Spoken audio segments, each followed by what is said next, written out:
I just wanted to get onto your book now. I mean, it seems like everything has been working towards what you've written. Is the book a method of some kind or a system?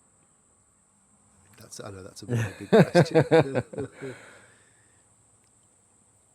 So the book starts off with the introduction of the car accident, speaking about the defining moment of deep peace beyond suffering,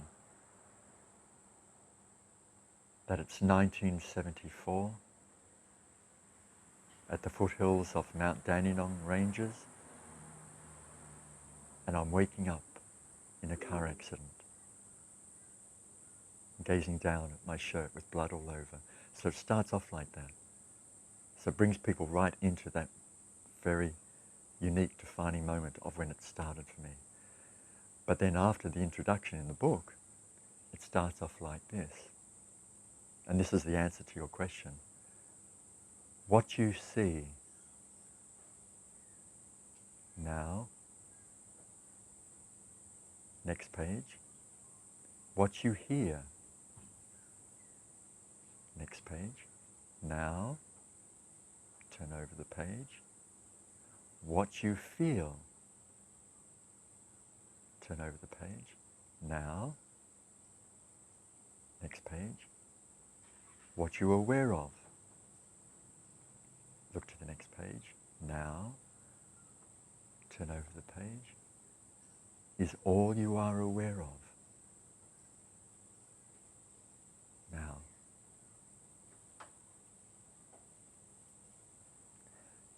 So it's a living experiential book. It's a guided meditation book that automatically, through the dialogue, brings somebody, anybody, into that space of now. Just as I spoke it to you now. That's why there are very few words in the first section of the book. So people turn over and they're taking it in, absorbing it. And subconsciously they're absorbing all the space on the page that's around even the word now, or what you are aware of. All that space, even though they may not recognize it, they're looking for the words, looking for the information, looking for the doing. They're receiving all this space. So then, soon after that initial invitation in the first section of the book. Can I just stop you there? Because I've got to just say this. What you're talking about reminds me of when I first read Krishnamurti. And the way he writes, it just brings you more and more into the present moment of being aware of everything, inwardly and outwardly, in the present moment. I just got to say that because it's an incredible feeling. Krishnamurti is one of those influences, one of my influences. Da is one of my influences. Osho is one of my influences. Mayabhava is one of my influences, even though he was in silence, he had a profound effect. And the teacher, Australian teacher, Barry Long. So there is an aspect of Ramana Maharshi within all of that as well.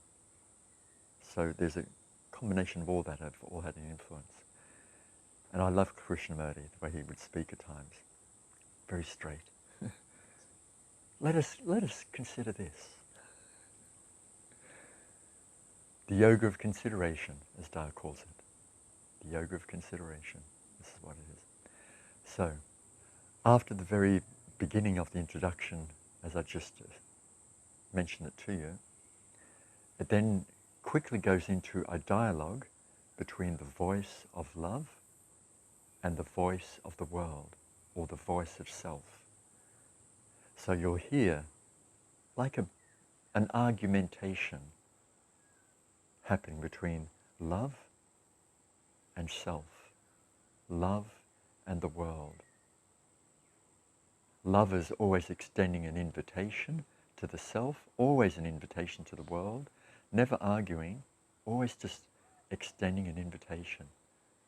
However, the self, the world, is always retorting with an argument, always in reaction. And so that's how the dialogue goes for some time.